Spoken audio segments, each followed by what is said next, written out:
Welcome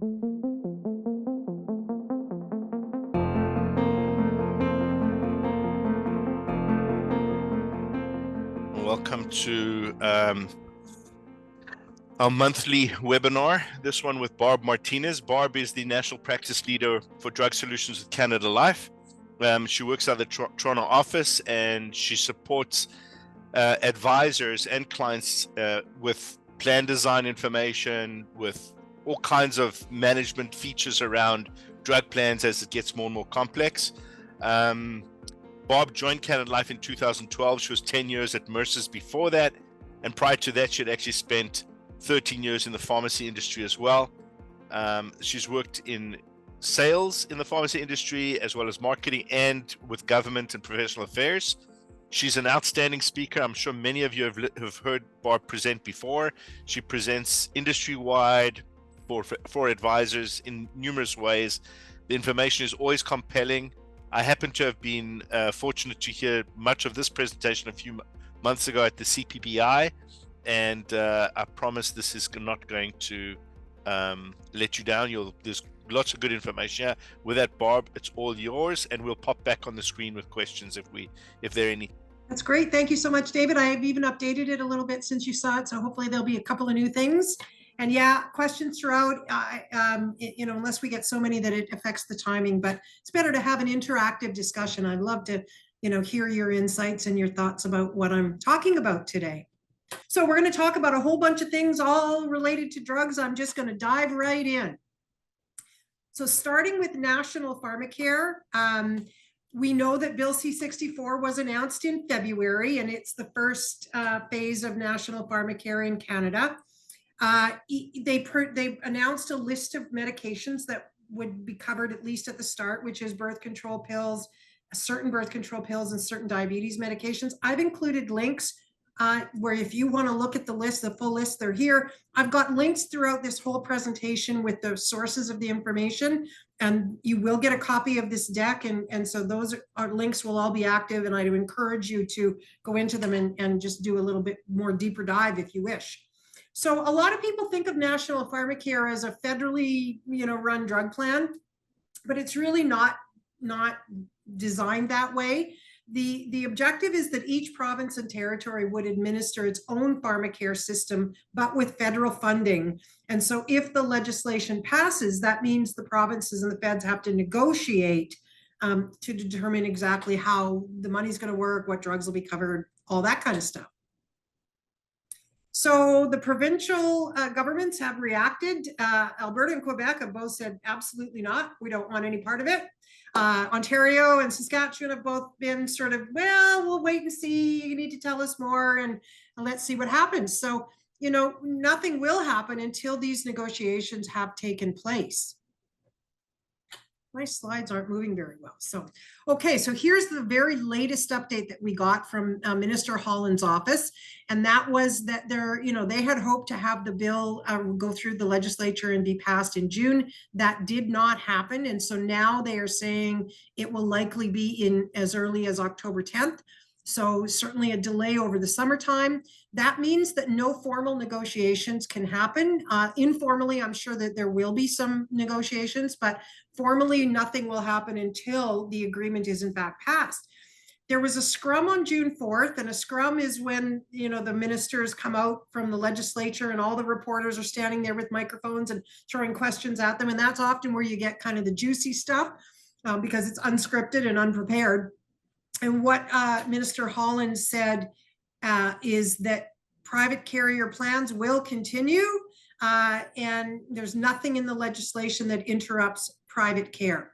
Now, there's some debate about that because the legislation does use words like single payer and universal. And, if it's not going to impact private plans, then how is it universal or single payer?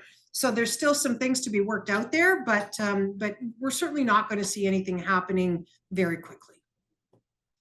Now, it certainly does, it is the groundwork for a broad coverage of large amounts of drugs, but we just don't know really what those drugs are going to look like yet. We know that the Canadian Drug Agency has been created, is in place. They are developing this national formulary, but they're also developing a bulk purchasing strategy, and that's really important. We're going to talk today about how drugs are priced in Canada, and we've got a real problem with how drugs are priced. So if the Canadian Drug Agency can solve some of the problems that I'll talk about in the next slides, that would be terrific. And they're certainly going to be doing some publications and other things like that. What does pharmacare cost? I mean, really, at the end of the day, it's a function of what do we spend today. And today we spend about $36 billion. The Parliamentary Budget Officer says by 27-28, we'll be spending close to $39 billion on drugs in Canada. And that is currently made up of public plans, private plans, and then people who are paying out of their own pocket, either because they have no plan or a co-insurance or something. But in terms of the budget for pharmacare, if they want a single payer plan that covers every Canadian and all the drugs that are covered today, we'd be looking at about $39 billion. Now, we do know that the majority of Canadians, about 25 million Canadians, do have a drug plan, and they're generally quite robust. If you compare a group insurance drug plan to a public drug plan, usually group insurance plans cover a lot more drugs. So certainly, most Canadians do have a drug plan, and it's quite comprehensive. Now, moving to our block of business, what is the spending on a drug plan on the Canada Life block in 2023? The average amount covered per member was $1,342. Now, one member could be more than one person. They could have a spouse or children, etc. So it's more than one belly button in one member, if I can use that term. And so that's an increase from $1,268 the year before. What drives that amount are three factors. The first is utilization, and that's been flat. Usually about 70 to 72% of plan members make a drug claim in the year on our block of business. So that hasn't changed, but what has gone up is the number of claims for those that claim and the average amount covered per claim. So that's the talk on national pharmacare. Now let's get into how drugs are priced in Canada. And there is an agency in place that's called the PMPRB, stands for the Patented Medicine Prices Review Board. And they were created in 1987. Their mandate was to protect Canadian consumers from excessive patented medicine prices. So patented medicines are new medicines. Usually the patent, the patents always are 20 years. And so it's during that period that the price of a medication is done through the PMPRB. The problem that we have is that the outdated regulations that go with the PMPRB, they were created in 1987, and they are so out of date that we're actually regulating to our price to be among the highest in the world. And I'll explain what that means, but we certainly know that our prices are not effective, and reforms have been proposed for many years, and they've just never actually happened. And that's largely because of objections by the pharmaceutical industry, who doesn't want to see the way drugs are priced in Canada change. This is all working quite well for them right now. So there's a number of things that have been proposed to change, and most of them are not going to change. And so the first thing that was proposed was using pharmacoeconomic value, and having the value of a drug be a factor in how the price is established. And that is not going to happen. Market size is another factor that was hoped to be brought into place, because in 1987, what was done then was allow a very high price to be charged for a drug that is for a rare disease. So small patient population, therefore very few people would take the drug. In 1987, it made sense at that time to say, hey, we want to encourage the development of drugs for rare diseases. We're going to allow you to charge a giant price so that you can recoup your investment and make a profit. And of course, that makes sense. But what we didn't really think of back then is that a lot of new drugs today end up being approved for a second disease and a third disease and a fourth disease. And what started out as a small patient population actually grows to quite a large population. And so they wanted to be able to shrink the price as the population grew. And that, unfortunately, was struck down in court and not going to happen. They also wanted drug companies to reveal what the real price is. And that was struck down in court. And what I mean by that is we've just got a bunch of fake prices for drugs in Canada. It's a price established by the PMPRB up here, and everybody who's going to pay for that drug says, yeah, I'm not paying that price. And that largely is provincial governments and group insurance plans. And so we negotiate and say, hey, if you want to be listed on our drug plans, you got to negotiate a price with us. And the pharmaceutical companies say, okay, I'll give you a better price, but it's a secret. You have to sign a non-disclosure agreement and you can't tell anyone what that price is.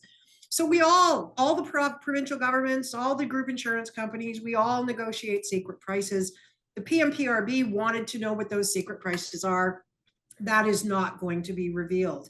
So the only thing that's going to change is the basket of reference countries. And this is what I mean when I say we're regulating our price to be the highest, because in 1987, we chose 7 countries and we said our price is not going to be higher than the median price of those 7 countries. But those are now some of the most expensive countries in the world. So it doesn't make sense to regulate our price, certainly not to compare it to US pricing or Switzerland. So those have been thrown out.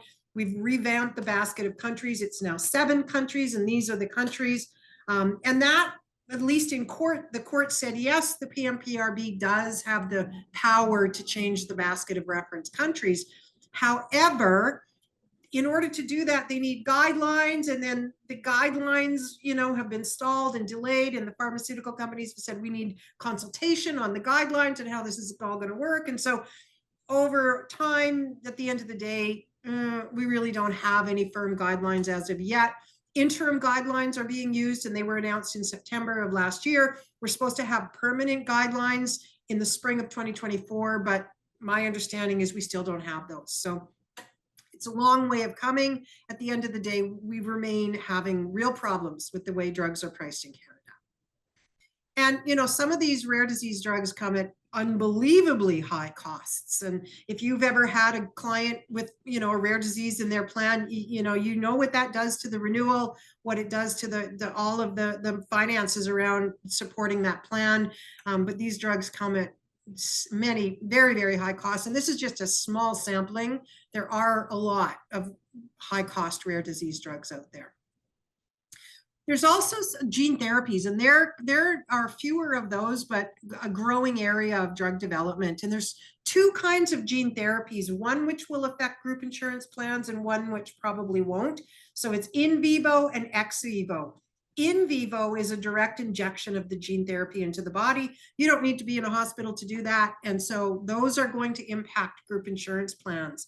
Ex vivo, less likely, because you do need to be in the hospital where they where you have to have genetic engineering and the cells taken out of your body and then put back in. So ex vivo are not likely to impact group insurance plans. But certainly, I've got 2 examples here. Luxturna at $1 million for 2 eyes for a rare eye disease, and then Zolgensma, which is $2.8 million. So, just exorbitantly expensive drugs. We know that most new drugs are not improvements over existing drugs that they replace. 87% of all the drugs approved by Health Canada since 2012 are in what's called a slight or no improvement category. So, that was why the PMPRB wanted to say, well, let's add value, let's put value as a factor in what your price is going to be. And unfortunately, that's not really going to happen. And it doesn't mean, new drugs don't need to be better, right? Nothing in the world is better than something old necessarily, right? If your new drug is a cholesterol drug and it works, it lowers your cholesterol and it's safe. I mean, that's really all that Health Canada is concerned about. Then why shouldn't you be allowed to be sold in the market? And then doctors can choose which ones they want to prescribe. But to say a new drug is better than an older one is not typical. They're usually not better. They just work very similarly. This is the example of a drug that is originally approved to treat a rare disease, and then the population size grows. This is actually Remicade that was originally approved for Crohn's disease, 130,000 Canadians at the time, small population, but it's since been approved and used for many other diseases. And this data these numbers are old, they're at least 5 years old. So it's probably well over 1.5 million Canadians. and we're still charging a price or basing the price on what was a rare disease drug. At least we have a biosimilar now, and biosimilars will offer some relief. We'll talk more about those a little bit later on, but this really is a big problem. Cancer drugs are a particularly big problem because we see a really massive growth in the sale of high-cost cancer drugs. And the market for those has more than doubled since 2010. And it's really, really shifting a lot more towards very expensive cancer drugs. And the problem with that is that many of the drugs really are not very effective. And in fact, a recent study, and I've got a link here to this article that talked about how that, when you go beyond the clinical trial and you look at the real world evidence and you go 5 years after a drug has been approved, looking back, really many of these drugs didn't have any value. Like they weren't very effective in the long term. Things often look very good in the short term in a clinical trial, small patient population, controlled environment. You have a few months and you study something and things look really good, but it's the real world where you really learn how effective and safe a drug really is. And so a lot of cancer drugs are being proven not to be very effective once real world evidence is gathered. And this was an article maybe a few months ago about this, what is called Common Sense Oncology Initiative, where a group of doctors in Canada and the US have really started to push other doctors to say, we need to use common sense when we prescribe these drugs, because not only are they not very effective, but they're extremely expensive, and it's crippling drug plans, whether it's provincial or private. It's crippling drug plans. And why are doctors prescribing drugs that really aren't very effective? What they say in this article is that there's a lack of critical thinking in oncology training. There are falling standards for drug approvals, and that means that Health Canada is approving things even more quickly and without the same level of scrutiny than they did in the past. And an example of that is what's called approving a drug based on a surrogate endpoint. A surrogate endpoint is not the actual endpoint, right? It's a test endpoint, if you will. And so commonly in cancer drugs, one of the surrogate endpoints that they look at is shrinkage of the tumor.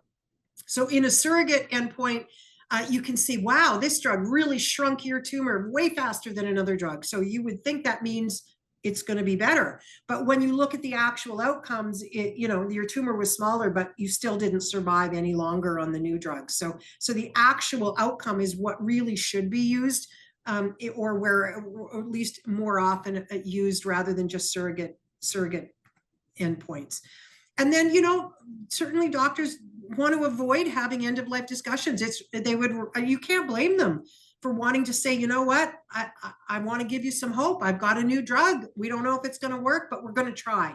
And rather than saying there's no hope. So you can't blame anyone for not wanting to have those discussions. And yet that means that payers have to make difficult decisions, and why some cancer drugs we just won't pay for, or a province won't pay for, because we just don't really have that enough evidence to say it's going to be effective. Now, looking at the drug pipeline, and this is a report that comes from the PMPRB, they said that in 2022, over 9,000 new medicines were undergoing clinical trials, and compared to 8,500 the year before. So we're seeing an increase of about 11% per year in the number of new drugs that undergo clinical trials. Cancer represents almost a third of the medicines in clinical trials. So it's a big proponent of those new drug developments are drugs to treat cancer. And that's, often because it's very profitable, but also, they can be, if they do work well, they can be life-saving. So let's talk about some other new drugs that are coming up in the pipeline in Canada. So there is a really terrible disease called PNH. I'm not even going to try and pronounce what the full thing, how it's actually pronounced, but there's only 572 Canadians who have this disease, so really rare disease. So the drugs that are currently on the market, you might have heard of Solaris.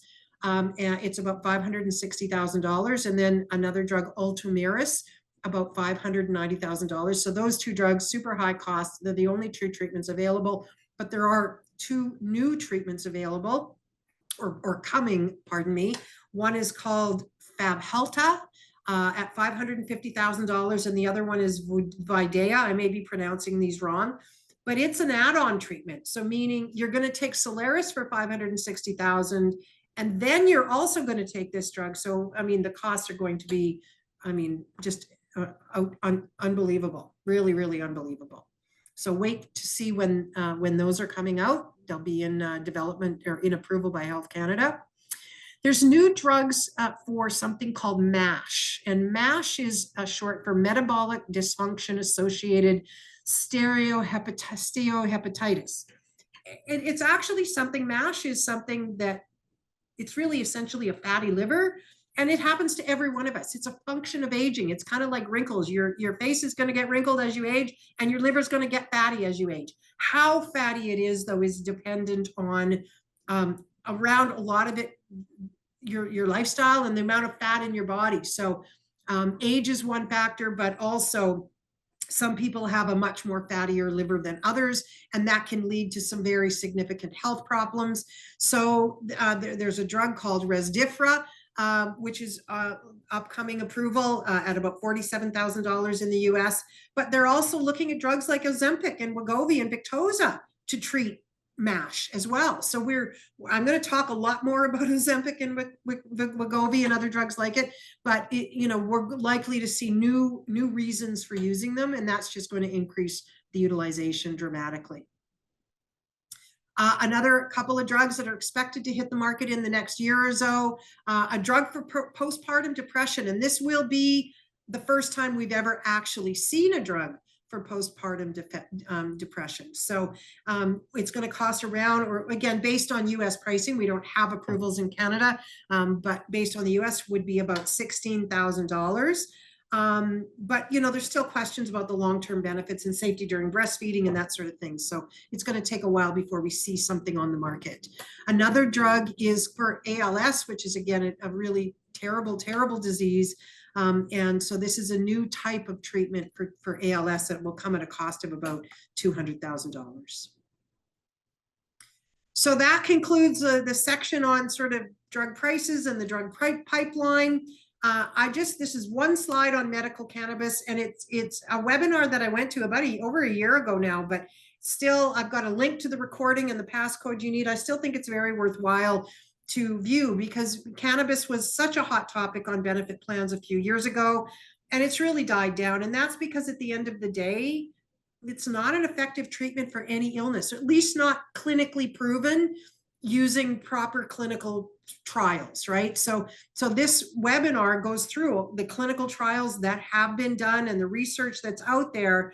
And what they found is there's no evidence of benefit, but there's lots of evidence of harm, such as mental health disorders, psychosis, sleep disorders, anxiety, cognitive failure, respiratory events, GI disorders, suicidal behavior, abuse, addiction, and accidents. So lots of evidence there, not a lot of evidence of effectiveness for treating medical conditions. And that doesn't mean it's not effective. There are lots of people using things medically. It just means the research hasn't been borne out on effective treatment for medical conditions. I know lots of people who are using cannabis medically and they swear by it. So, all right, let's talk about biosimilar drugs. And I'm sure, a few years ago when I talked about a biosimilar, most people weren't even sure what they were. And I think probably most of the audience has heard of a biosimilar drug. But just to explain in sort of simple terms, aspirin is not a biologic drug. It's really a chemical drug. And when you look at it under a microscope, that's what it looks like. And it's quite a simple molecule. But biologic drugs typically have DNA in them, and they're complex molecules. So they're much more complicated to produce. And you can never get an exact replica. With a traditional medication that's chemical based, you can get a generic drug and it's called a bioequivalent drug because it's exactly the same medicine. But when you have a biosimilar drug, it's not chemically, molecularly identical. And that's largely because of the DNA that's in it. If you think about it this way, insulin is a biologic drug and it comes from the pancreas of a pig. Well, this pig's DNA is different from that pig's DNA. So technically they're not identical. They're both safe. A biosimilar and an originator brand drug are both safe drugs. They're equally effective, but they're just not identical. And so they can't be called bioequivalent, and they can't be automatically substituted by pharmacists the way that generic and brand name drugs can be substituted. So, but biosimilars come at a much lower cost. And unlike patented drugs, a biosimilar drug does not have a patent. They come out after a patent has expired. And so the price of non-patented drugs are actually regulated by a different agency called the PCPA. And those prices are transparent and public. And so these are a bit of busy slides, but what this shows you is the name of the brand name drug. So here we have Remicade. Then the next column you want to focus on is the trade name. So these are the three biosimilars for Remicade: Inflectra, Renflexis, and Avsola.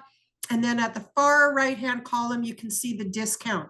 So this is what the PCPA has negotiated as a price with the biosimilar company. That price is public, and that price is paid by every payer. So it doesn't matter if you're a Canada Life client or you're covered under a government drug plan, the same pricing applies. So these are expensive drugs largely. You know, Remicade could be 50,000 or 100,000, and you could be dropping that cost in half by having a biosimilar. So so really, really big cost savings, big cost relief for plans to have biosimilar substitution or handling in place. Now, in terms of how we handle biosimilar drugs, we handle different patients differently because there's really two kinds of patients. The first is a patient that is treatment naive. It means they've never been on a biologic drug before. Their body's naive. So, you know, as a carrier, we can say, well, we're only going to approve you on prior auth. These drugs would all have prior authorization. We're only approving the biosimilar. And so you get them started on the biosimilar. But what if you're not treatment naive? What if you've been, let's say you've been on Humira for the last 10 years and it's working for you? Then we have to switch. And then that becomes a little bit more complex, right? People might not understand what a biosimilar is. Their doctor might not be supportive of biosimilars. Pharmacists, you know, might not be able to educate them. Like we have to handle people that are already established a little bit differently.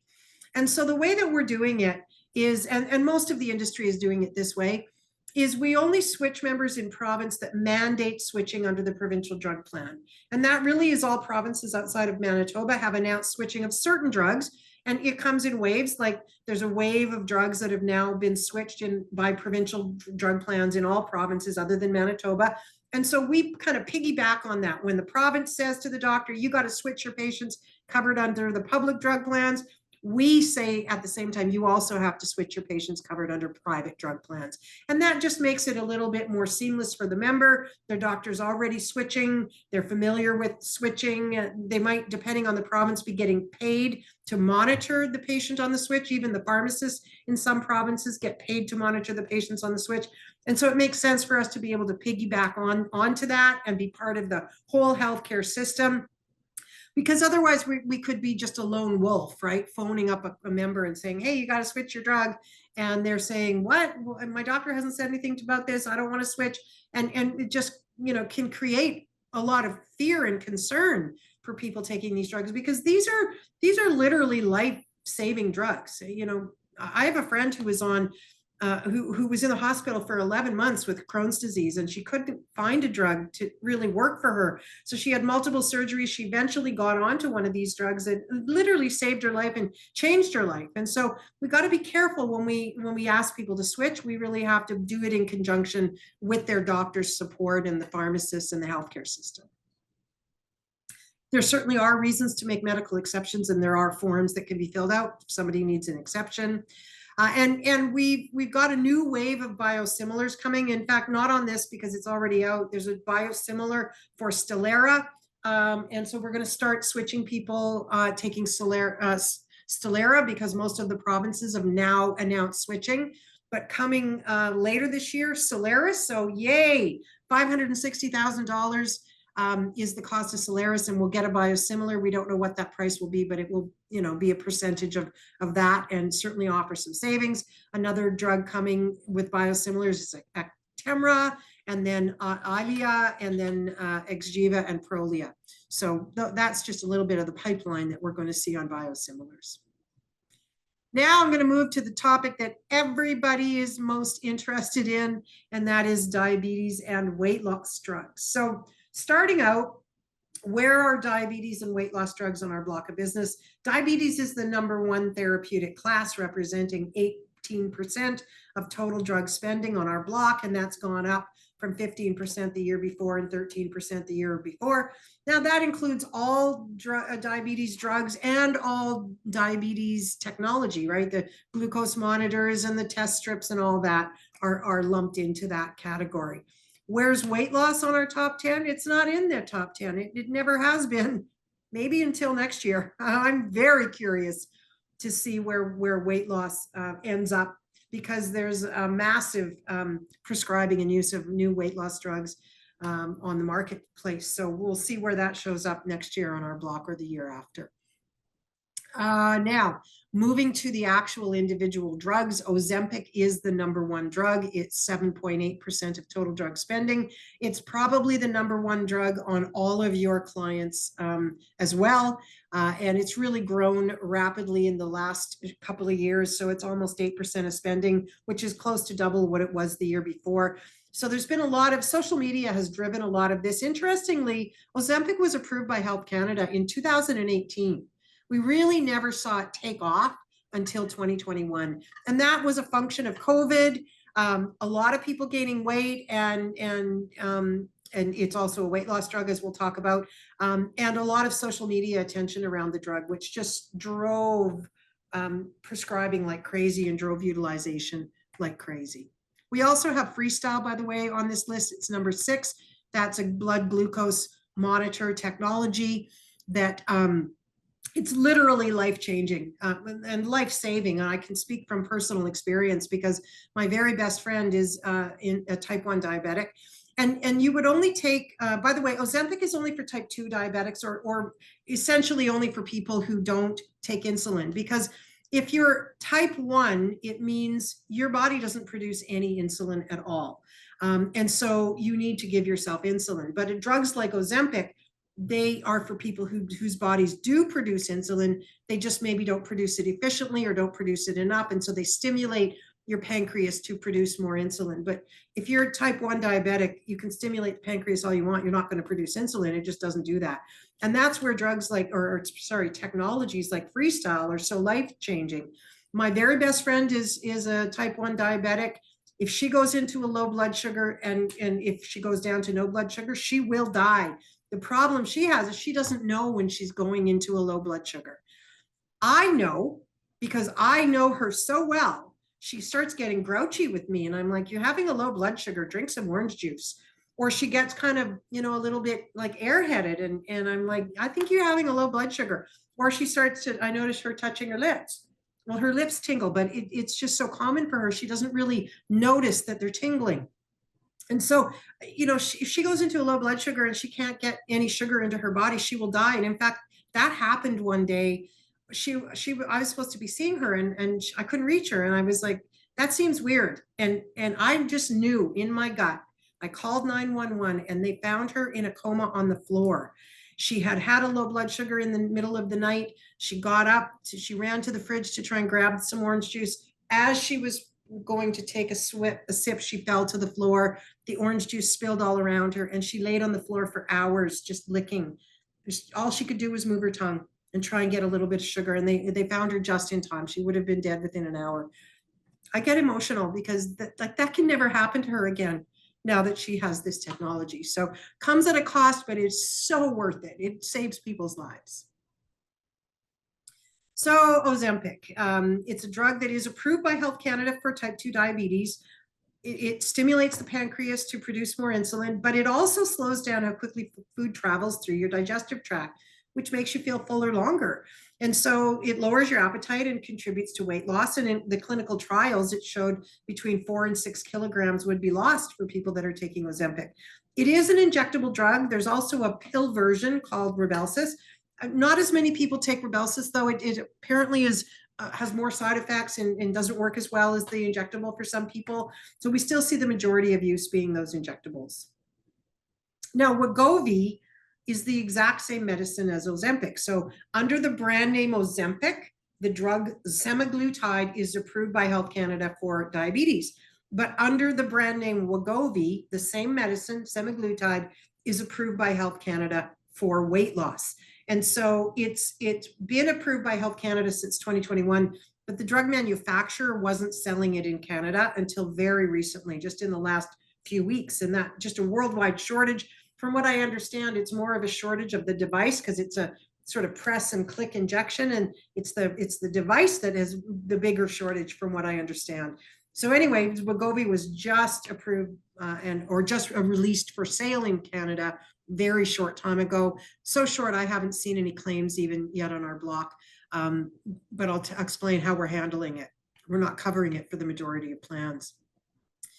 And yet, obesity is a chronic condition, right? About 30% of Canadians live with obesity, an additional 24% are overweight.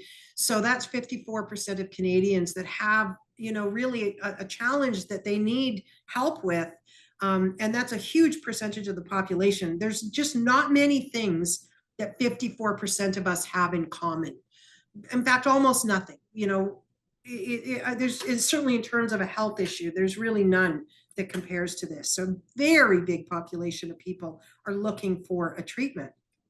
And we know that obesity is a chronic medical condition that increases the risk of developing other diseases like heart disease and diabetes and high cholesterol. Even many forms of cancer are linked to obesity. We have higher rates of sleep apnea, arthritis, back pain, depression.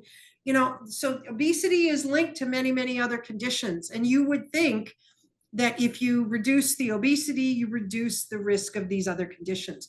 The problem is that that is not borne out in evidence, certainly not yet. And that may be because a lot of people are taking these drugs, but not improving their nutrition and not increasing their exercise, which means that they're probably not getting any healthier, even though they may be losing weight. And there's certainly a lot of evidence to support that. And I've got links again to these articles. Having too much sugar, salt, or fat in your diet can also increase your risk of heart disease, stroke, diabetes, and other things. So you can be thin and you can still have high risk of these things. Or, maybe you're taking these drugs and they're suppressing your appetite so much that you're not getting enough protein. And so you're burning muscle instead of fat. You may not be getting enough fiber. And so we really have to think carefully about, is it worth paying for all these drugs unless we really do understand that people are getting healthier and improving their nutrition?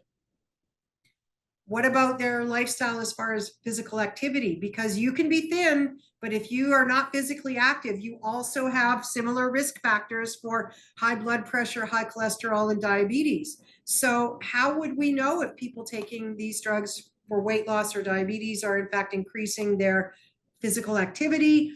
One of the side effects is fatigue. So if you're feeling fatigued, are you, likely to be exercising the way that you really should to have a very physically healthy outcome? We just don't know those things right now. And so it's a challenge. It's a real challenge for the industry because, we might be paying for things and paying a lot of money for things that aren't offering a lot of value. And we have to get to that knowing whether there's value point, and we'll get there, but it's going to take a little bit of time. And we have to also recognize that this goes well beyond Ozempic and Wegovy. There is not only already a newer drug approved by Health Canada called Mounjaro that is the same thing. It's approved under the brand name Mounjaro for diabetes. In the US, it's approved under the brand name Zepbound for weight loss. So we can expect that it will be coming to Canada as well under the name Zepbound.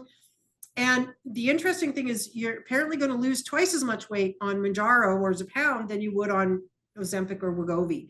So there'll be a huge demand for this drug because of the potential greater weight loss that's associated with it. But what's the impact of covering a drug like Wegovy for weight loss? These numbers astound me. And this is Very simple math, but this is what it looks like. You've got 100 employees. We know that 72 of those people are going to make a claim. That's based on our block of business. We know based on our block that those 72 people are going to claim $1,342. So your drug plan is going to cost, if you have 100 employees, about $100,000. Now you add Wegovy.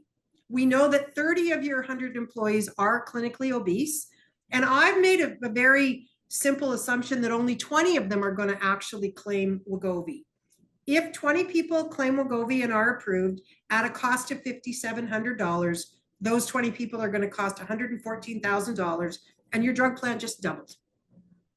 So as a carrier, you know, we've had to make the difficult decision. We're not going to cover Wegovy on, certainly not our insured plans, because if we do, we have to double the rates. And so, you know, we'll see what happens over time. But as of right now, the majority of our drug plans, which we call smart drug plans, Wegovy is excluded because of these numbers. I don't know if that surprises anyone, but it's astounding. Now, again, Wegovy, tip of the iceberg. There's so many other GLP-1s in development that will be launched in the marketplace coming forward. We also have other indications for some of these drugs. So in the US, the government has approved Wegovy for cardiovascular illness. So like, again, huge population of people that have cardiovascular disease. It hasn't been approved for cardiovascular yet in Canada, but we can certainly assume that that may come as well. And then it's also being looked at for MASH, as I mentioned earlier. So, you know, as more and more different diseases are approved for these drugs, we're going to see more and more use. And now we've got some new diabetes drugs that are combining Ozempic with other kinds of drugs. So combination therapies where you take Ozempic and then you add another drug into it, and then you get a new patent. And so you'll have 20 years of patent protection and the pricing that the PMPRB applies to it. And so like, whoa, I'm old. I got to tell you, I'm old. I've been around a long time. I'm so old, and I don't know if there's anybody in the audience that remembers this. I was around when the industry was up in arms because a $20 pill had been launched. It was, at the time, it was called, I think it was called Imitrex, and it was $20. And what are you talking about? A $20 pill? We were shocked at that price. And now look at this. So things have come a very, very long way since the $20 pill. There's also non-GLP-1 drugs in the pipeline. Like, this is a profitable area. Everybody wants to get into the game. And so there's just all kinds of even gene therapies now. Like, I'm just seeing an RNA-based medication in this article that I've got a reference to at the bottom. So we're even looking at some gene therapies, and those gene therapies can come at $1 million, right? So $1 million, wow, to treat weight loss. It's just astounding. And this was really shocking to me, looking at where spending globally in the world on obesity drugs has grown. In 2020, it was $3 billion in the world. By 2023, $24 billion the world spent. Like, I don't think there's ever been that kind of growth. And then looking forward to 2028, it could be $140 billion that the world spends. It's just like so much money. And that's really why so many pharma companies want to get into this game and be part of, you know, capturing some of those lovely sales. So what's next? You know, as I've said, there's going to be lots and lots and lots of drugs coming in this area. And prior authorization is a very important strategy, and pretty much every carrier has these drugs on either excluded or on prior auth. However, I really believe we have to go much deeper than just prior authorization, because we really have to give people the tools that they need to support improving their nutrition and increasing their physical activity. And that's a very, very hard thing for most people. You know, I myself, I have been on both ends of this extreme. I have been obese in my life. I have been anorexic in my life. And you know, it's taken me many, many, many years to get to the point where I am no longer either of those things. I have a healthy weight. I am very physically active. I've learned how to exercise. I've learned how to eat healthy. But it's been a battle, a very difficult battle. And so we as carriers, we need to give people new supports to really help them on the journey to making sure that if we're paying for these drugs, that they really, really are leading to an improvement in your health outcomes.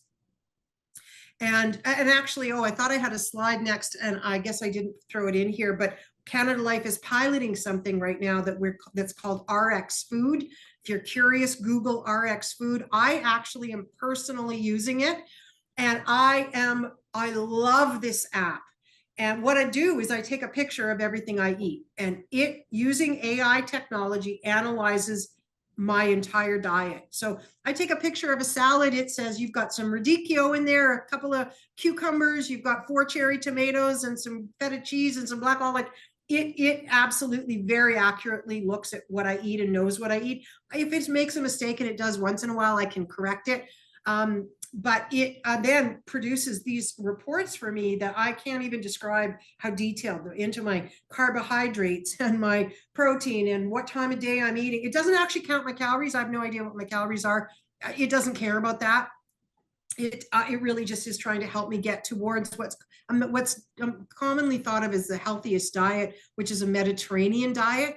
I eat way too much meat. I love my meat. And so it's really helping me to curb the number of nights a week that I eat meat. Really, really a great tool. So we're piloting this with a few clients right now, including some of our own staff. By next year, I'm hoping we'll launch it as an offering. And to me, this is where we need to go. We only cover the GLP-1s that are approved for weight loss.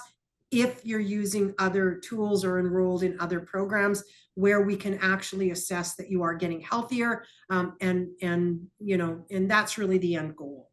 So, how do you manage a benefit plan? Certainly, it starts with the philosophy and objectives. And, many clients have a philosophy, for example, benchmarking. They want to be just like their competitors. So you as their advisors are going out and finding out what other, companies in the same industry do with their benefits and giving them those benchmarking.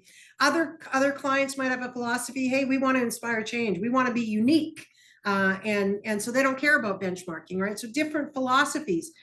Objectives might be attraction and retention, right? And if your objective is attraction and retention, then your drug plan design is going to look different than if your objective is reining in spending, right? So, and that's really a lot of clients. If you say, what's your philosophy for your drug plan? They'll say, I don't have one. Well, you always have a philosophy, and your philosophy is your drug plan design. And what I mean by that is, think about, what do employees talk about when they talk to each other about the benefit plan? Do they say things like, wow, I had to take a really expensive drug and I didn't have to pay anything for it. My benefits covered it all, right? So, well, that says your philosophy is protection. I want to wrap my arms around my employees. I want them to not have to pay anything, and I'm going to protect them and look after them. And so that is your philosophy based on your design. Another employee might say, hey, I went to the pharmacy and I had to take a generic drug, and I had to pay part of the dispensing fee, or I have to pay some co-insurance. Your philosophy really is consumerism and cost sharing. So, and philosophies are becoming much more important given the environment we're in with weight loss drugs. What is the client's a lot of clients do have their own philosophies on that. And so as advisors, you want to eke that out. What is your philosophy? If you don't have one on weight loss drugs, you probably want to establish one. And from there, you need to put together your strategy. How are you going to communicate to your plan members? And what is the strategy that I'll have to meet the objectives that I have? And that is where you as advisors play such an important role in helping your clients really develop that strategy. And then you need to monitor those trends, look and analyze. And again, that's where we as carriers need to support you as advisors and your clients by giving you good data. And so, that's part of my role at Canada Life. I'll go with you to a client or do a virtual and really do a deep dive into their drug plan spending. Or just assist you in putting that information together. We have lots of reporting on GroupNet. We also have reporting from TELUS that we can pull. You'd have to ask your account manager. And we also are revamping our entire reporting portal, I believe, later this year. So the kinds of reporting that you're going to be able to get is going to grow even more dramatically. But at the end of the day, it's what it comes down to: philosophy and objectives. Put your plan together, and then analyze your trends and see if you're meeting those objectives that you've set for your drug plan. So in closing, there'll be a lot more information to come about National Pharmacare as we progress through 2024. Hopefully the legislation will be passed in October, and then it will go from there. We know drug prices in Canada are completely out of whack and they do need reform, but the PMPRB does not appear to be able to do it. So maybe the Canadian Drug Agency that's been formed as part of National Pharmacare will be able to make some changes, because the court challenges have said the PMPRB doesn't have the authority to, use market size and other things. But the Canadian Drug Agency, as a new agency, they could grant themselves that authority. And so that perhaps could happen. Be prepared. The weight loss drug explosion, it's already here, but more is on the way. And I can assure you that I always have something new to talk about in drug plans. Yeah, Barb, I have a question. I'm not sure if anyone else has questions, but a question regarding the National Pharmacare piece. So it's not quite, I believe it's actually passed one round in the House. It's still got to go to the Senate, correct? Correct. And it hasn't gone yet. I'm going to just throw out pieces here, and then I'm interested in your comment and your take on this. One is somehow differently, the National Pharmacare Act is not necessarily linked to attached to the Canada Health Act, which is an odd thing. So the question would be why. The next piece on that would be the Canada Health Act requires that the provinces set up plans and manage those, whereas National Formulary looks like it's completely centralized control at the federal level, as opposed to being regionally designed and managed, unlike the Canada or the provincial health plans. And then this notion of the fact that they're starting out with, isn't it counterintuitive? You would have thought that National Pharmacare would come around to be present for catastrophic drugs to protect us, being that government is probably the biggest, it's the biggest corporation in the country, has the biggest capacity in the country. So it would look after those claims right at the top end that are destructive to the to individual companies, employers, and potentially insurers. So why is it that they're starting out with oral contraceptives and diabetic drugs? It just seems counterintuitive. Frankly, from my perspective, it just seems like a political boondoggle right now. It doesn't look like anything's really intentional. And the last question with that then is, how serious is this, and how far away are we from having to actually from having impact on our benefit plans and what we have to do as advisors? Yeah, I mean, I think it's serious. I agree with you that they had to kind of rush. We're probably years away from really seeing anything actually happen with National Pharmacare, partially because it didn't get passed in June through the Senate. Even if it does get through the Senate in October, then the provinces have to negotiate.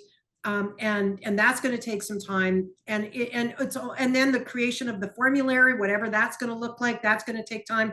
Then we're going to have an election next year in 2025, and so will a new government have the same mandates to want to move forward National Pharmacare? Certainly, there's not been $39 billion put in a budget anywhere to pay for it. So, I think that's why they started with the birth control and the contraceptives. They had to appease the NDP, the Liberals did, and said, okay, well, let's just start somewhere. Let's start small. And so they've started with just that list of drugs. But I will not hold my breath that National Pharmacare is even going to happen. And certainly if it does happen, I will not hold my breath that it's going to impact private plans. Minister Holland was very clear on June 4th when he said private plans will not be impacted by this. So I've got one more question, Ron, just before you go. So then I'll go back as well to the Wegovy issue. So a couple questions here. One is, we often talk about lifestyle drugs. Is it time for us to change the conversation with employers? because certain of these things we talk about that are related to maybe lifestyle are not necessarily lifestyle issues. They're actually I would argue that weight loss drugs are not a lifestyle issue. It's a physiology thing, and so the question is, how do employers start to deal with their overall approach to employee health and wellness, and what things they deal with? I mean, we've been talking more about women's health here, and not to jump on any bandwagons, but the reality of things like Mon, what were the conditions we were dealing with? But perimenopause and premenopause, menopause, and fibroids. Right, real issues that employers should have strategies about, because these do have impact in the workplace, as well as other maybe erectile dysfunction drugs. These are all lumped together as being lifestyle things, and then you'd make a little account off to the side. But is that the right way to be approaching all of these things as an employer now? Yeah, I think the term lifestyle is completely out of fashion and really not even appropriate any longer. The question is, though, like, we just can't afford to pay for everything, right? So you've got to make difficult decisions, and how do you make those decisions? That's why those philosophies and objectives are so important. Clients, at the end of the day, they're the ones that pay the bills and are going to make the decisions on what they want covered. But lifestyle is an out of date term. I just also don't think we can just openly just pay for GLP-1 drugs without understanding if you're getting healthier. So how do you have that conversation with a client? Do you kind of maybe talk about reducing the top end so that you maybe restrict the drug plan down to a $10,000 annual account, but then open it up to the utility of drugs that are maybe more chronic, as opposed to shutting down? So include weight loss, but reduce the drug maximum in order to make it manageable. I don't know if that's the right algorithm on it, but well, and that to me, every client is different. Like, I've got some clients who don't even have prior auth. They want everything paid. Mm-hmm. I've got other clients who have a $5,000 cap, and they just can't afford to pay anything more than that. So every client is different, and you really we as a carrier, and all carriers want to be able to offer solutions to every type of client. But what is the right solution? It's up to the client really to know what is their philosophy, what are they trying to achieve with their drug plan, what are their objectives, what is their budget, and then find the design that's going to meet all of that. Well, I'm going to just leave a takeaway, and then I'll go, and Moni can close it out with you, Barb. But I would say, for the advisors that are on the call today, clearly the imperative for an advisor today is to become to either raise your game, or if you're already there, I'm hoping you'd be doing it, but develop the right discovery tools with your customers, so that when you're talking to them, you can have a conversation that can help them to focus on what's most important to them. Perhaps it's there's a business reason for having for covering maybe weight loss drugs, but not necessarily certain other drugs, because who knows whatever the drivers are for the employer, you need to be able to have the right questions to ask them to be able to identify what the problem is that they want to solve, and then come back with the right plan design. But just proceeding the way we have with drug plans dictated by what the drug plan was with the last carrier is not necessarily the right strategy anymore. It's time to stop, think, and readdress it. Right? Yeah, I would agree. Okay, so I'm going to bail. Marnie, all yours. Barb, thanks a million for this. Outstanding, as usual. Thank you. Thanks, Barb. Really amazing presentation. And I know that people are going to be dropping off. I have one question, and maybe we'll just leave with it. And if other people have questions, they could submit them, and we could, put you together. Because I always find your presentation so fascinating. But I have one question. So you had mentioned several times that some drugs that are in the marketplace are being dispensed or prescribed for different illnesses. So you have one drug, and it was originally made for this, but now it's being prescribed for this, and this. What is there, or what is the lag time between what it's being treated for and how insurance companies are accepting them for that particular illness? Does that make sense? Yeah, so we anytime a new drug is approved, or an old drug, pardon me, is approved for a new disease, it's called a new indication. So we look at Health Canada immediately, and if the drug, and then we make most of our clients have a smart drug plan. And what that means is we take 6 to 9 months after a drug is approved by Health Canada to evaluate and make those decisions. So at longest, it would be about 9 months before we make a decision, and if it's covered, create the criteria, that we would approve it for. Right. So if somebody got diagnosed with something and the doctor just gave this drug and it was prescribed, but it wasn't fitting, you haven't gone through that kind of criteria matching kind of thing. So then it could be reassessed or relooked at kind of somewhere down the line, but at that particular time, it might not be covered. That's correct, for the first 6 to 9 months. Now, typically, most drugs have many alternatives, right? So it's not like in those 6 to 9 months, a person has nothing. Again, that's a possibility, but it's incredibly rare. Because most diseases have multiple different drugs you can try. So during that 6 to 9 months, there's usually other options that you can go to. Perfect. Well, I know everybody's still hanging on here, but thank you so much, Barb. Always so nice to see you. And this was very informative. So I wanted to personally thank you for taking the time out of your day to be with us. And if anybody does have any questions, please reach out, and we'll make this. I'm sure we're making this deck available. So if anybody, I would highly recommend checking the links and checking out that information. But thanks so much. Have a great day. You're so welcome. Happy to do it anytime.